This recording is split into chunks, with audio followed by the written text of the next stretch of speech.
5 rason kung bakit hindi natin basta-bastang binibitawan ang isang relasyon.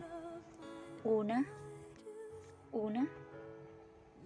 dahil mahal na mahal natin sila at akala natin hindi na tayo magmamahal ng iba. Pangalawa,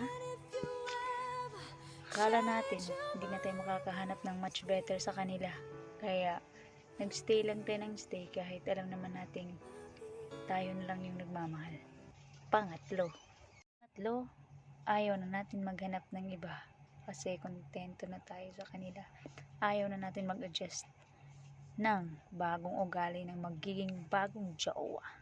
Pang-apat, masaya na tayo at kontento sa kanila. Pero, sila kontento ba sa'yo? At lastly, ang pinakahuli, panglima.